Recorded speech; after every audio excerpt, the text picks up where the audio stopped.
The official payouts for the Rousey vs. Carano card have been released. Ronda made $2.2 million for her 17-second submission win over Gina Carano, meaning she made about $146,000 per second. Francis Ngannou walked away with $1.5 million, Nate Diaz made $500,000, Gina Carano made $1.05 million, Philipe Lins made $100,000, and Mike Perry walked away with $400,000. Francis Ngannou revealed that he gave Philipe Lins his $100,000 performance bonus, so basically Francis doubled his pay. A lot of people count him out, and the guy that I faced tonight, of course I won, but he was tough. He could eat some punch. By the way, I think he's the guy that deserved the performance of the night, so maybe we should give the performance of the night to Philipe Lins. After his corner stoppage loss to Mike Perry, Nate Diaz fired back at fans telling him to retire.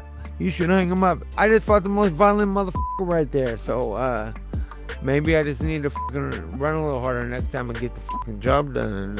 If I fucking didn't, then you should hang him up. Maybe I just don't fight the most violent. Maybe I just fight the second most violent. That's it. People just like, maybe I'm done. I'm retired. Here's my gloves in the cage. Last night, Dana White announced Conor McGregor vs. Max Holloway during Francis Ngannou's walkout. After knocking out Philipe Lins, Francis was asked about this at the post-fight press conference. During your walkout, Dana White went live on Instagram and announced Conor McGregor's return. Did you realize that or no? And how do you feel about it? And what the do I have to do with that?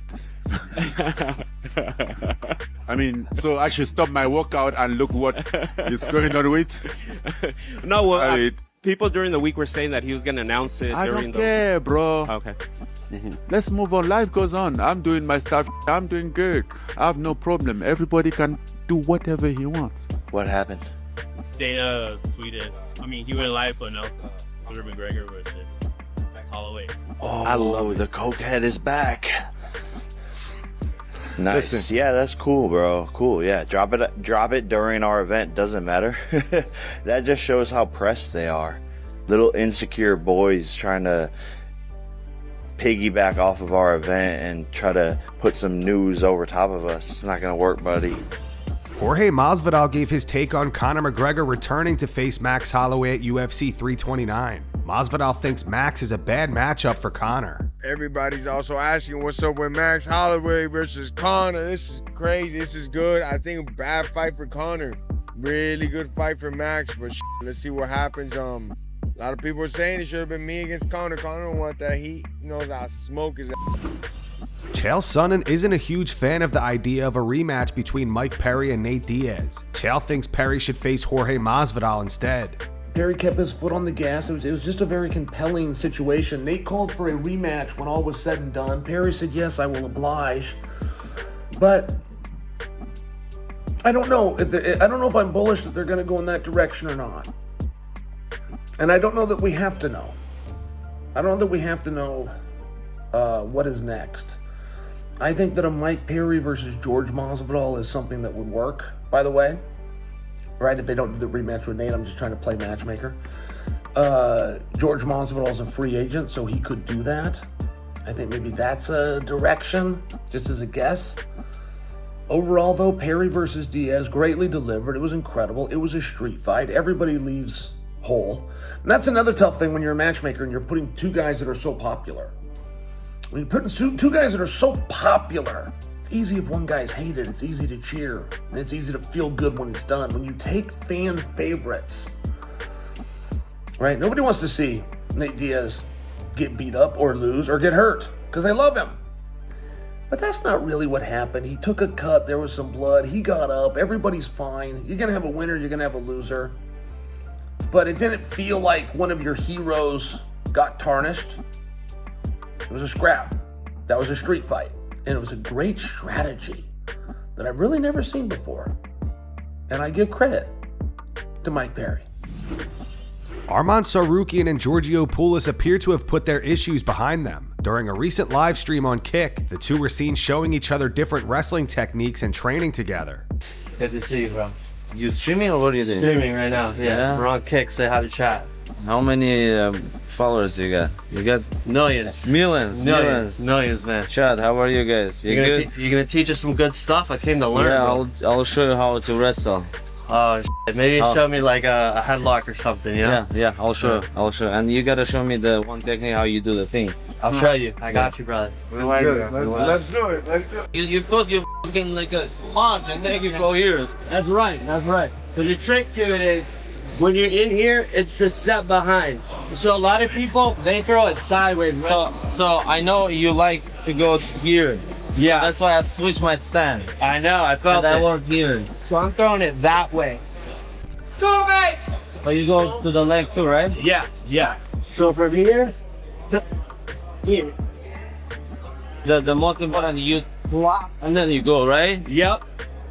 Dude, you got it. That's pretty good. Yeah, you got the right direction. So you flop, go here, and then boom. That's it. You did max it like that? Yeah. Ilia Topuria discusses his altercation with Josh Hokit at the UFC White House press conference. Ilia says Josh is lucky there was security there because he would have gotten hurt otherwise. Tuviste un pique, porque tuviste un conato ahí con Josh Hokit. ¿Qué ocurrió ahí Yo no me lo creía. Yo, a ver, he estado en muchas ruedas de prensa, he visto de todo, pero nunca he visto a alguien ponerse de pie y hablar de la madre de alguien de forma tan mala. Tipo, fue bastante falta de respeto. Y Alex, al mismo tiempo, como hay tanto ruido, no se entiende mucho. Y digo, es que no me lo creo que le esté diciendo todo esto, tipo, sin necesidad, porque es que ni siquiera vas a pelear con él, no, como que, ¿para qué? Tú puedes hablar de la profesionalidad del otro, te puedes meter con el otro, no pasa nada, estamos acostumbrados a ello, sabemos a lo que vamos, pero hablar de la madre del otro de esa manera es como que simplemente me hirvió la sangre, es como, oye, no podemos dar ese ejemplo aquí, ¿sabes? Que nos están viendo miles y millones de personas, ¿de qué forma estás hablando tú? Lo que te vimos es bastante puntería, ¿eh? Porque él tampoco... Sí, a ver, no podía fallar. Y suerte tuvo a tantos de la seguridad, porque vamos, uno de los dos iba a salir perjudicado y no iba a ser yo. Daniel Cormier reacted to Nate Diaz's loss to Mike Perry. DC and Nate have traded shots back and forth over the years, but DC revealed that the two recently spoke privately and were able to somewhat make amends. Yeah, where I'm like, well, maybe Nate can actually turn this into some top position or something, but bro, he was just out. He was just beat up in every situation, and it was so surprising, right? And everybody's like, oh, Nate Diaz got beat, DC, look at that, like, I want to dance on his grave. And I'm like, well, this isn't funny to me, because honestly, I spoke to Nate last week. Him and I discussed a lot of the things that we people say that we might not see eye to eye on, and Nate's actually he's an all right guy, but it just didn't seem like he had anything for Perry. And I still don't understand why people keep taking Perry as if he's some sort of joke when he just keeps beating people up in bare knuckle. Bro, he hurt Eddie Alvarez bad. He hurt Luke bad. Like, he's still fighting at a decently high level. At UFC Vegas 117 last night, Arnold Allen defeated Melquizael Costa via unanimous decision. After the fight, Allen says he hopes with this win, he will now be in the featherweight title picture. Feeling good, man. I feel like I got hit in the stomach with a battering ram. The whole game plan was to not get kicked with that back kick that he knocked out Dan Ige. But the first shot, I think, hit me in the stomach. And I was like, oh, that was something. I can imagine that hurt in the face. So yeah, fair play. Yeah, I feel good, man. Yeah, no, I felt good. I just wanted to take him out, but I've been in his position where you're fighting that top contender, and it's like you're fighting for that top contender spot. You know, like when I fought, not comparing myself to Holloway, but like when I fought Cater here, I was told it's a title eliminator, and then unfortunately he blew his knee. But like, I would have done anything that day to win. You know what I mean? Like, you could have killed me, and I would have still tried to win. You know, so. Yeah, I can imagine he was feeling the same way. This is the moment to change his life, to feed his family, to get that title shot. And I know we were all laughing before the fight, but yeah, it's legit. You get this opportunity in your head, you think it's the one. You know, when I fought Holloway, I beat this guy, I'm fighting for a world title, I'm a champion, my dreams come true. And he kicked my ass. He kicked my ass. But yeah, you know, I want to see how the division plays out a bit. Most of us got to get that title fight. Most of us got to get the title fight. I keep seeing John Silver getting pushed up talks of it. I don't think so. Beating me after 18 months layoff over a suspect decision, close decision, I don't think that deserves it. It's got to be Masvidal. Then, you know, Masvidal wins the title. Little old me sitting over here like, I want my rematch. You know, so that's all about jumping the queue these days. Don't, you know, before when I got my 10-fight win streak, I tried to do it the right way. I wanted to beat the best guys. Now I'm like, it, let's jump the line.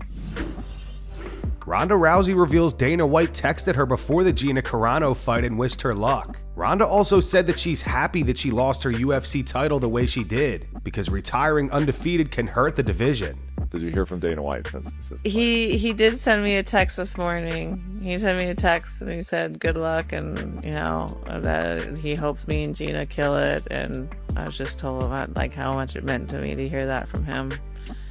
And yeah, he's been an incredible friend to me, and I'm here because of him, and I am eternally grateful, and I really appreciate him, like, you know, giving me his blessing to go out and do this on my own.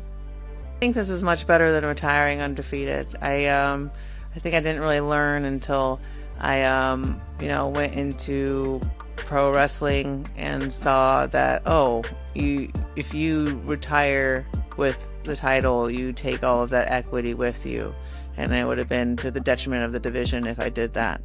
And I think that's part of one reason why the 145-pound division is gone in the UFC, because it retired with Amanda, and I think it needs to be passed on, and that was a really selfish goal for me to have. And it was I'm glad that I was, you know, that my equity was able to live on past me and continue to give credibility to the division. And if I retired undefeated, I would have taken the credibility with me.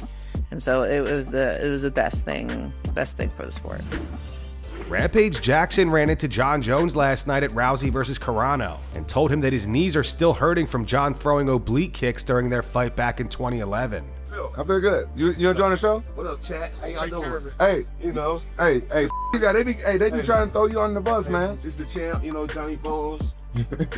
My boy Rampage, we're out here having a good time. Why you say they throw me on the bus? Bro, they be making AI They be trying, they call you two-poke champ, bro. 100% I know. Yeah, see, I poke you on the eyes, I'll kick you on the balls, I'll stump the knees. Oh, man. Yeah, my knees still up from that. I know, my bad. It's okay. Hey, what happens in the cage stays in the cage. Stays in the cage. Yeah, we had good times. Yeah. I hope you guys enjoyed all the wonderful memories. Rampage says he's gonna take you to Japan. That's what he said. Oh, yeah. I would love to go to That's Japan. what he said. Yeah. I would absolutely. You haven't been there yet? I've never been. Man, you missing out. You got Japanese children, right? Yeah. That's amazing. I got a bunch of them in Japan, too. That's amazing. I'm joking. All right, brother. Good to see you. Good to see you. All right, take care of yourself. All right, chat. Be nice to Rampage. Good try. Them never be nice to me. John Jones also ran into Arman Tsarukyan last night and told him he loves the content he's been doing with Nina Drama. I love all the content you're going with Nina. It's great. I want to be at your next wrestling match. Yeah, I'll be there. Good luck. And that's going to wrap it up for today's video. If you enjoyed, make sure to hit the like button, subscribe to the channel, and turn on notifications so you never miss an upload. Here are the 3 top comments from last video. The first one's from Eric Thor 1. It says, I hope I never have to see Ronda ever again. The second one's from Neville98. It says, Ronda and Gina just robbed the out of Jake and MVP Promotions. And the final one's in reference to Arman Tsarukyan getting into an altercation in the crowd last night. It says, so sick of seeing Arman fight everywhere but the UFC. If you want to be featured in our next video, all you have to do is drop a comment down below. Also be sure to check out our latest video essay on why MMA fans are turning on Dana White. It's on screen right now. And as always, thanks for watching.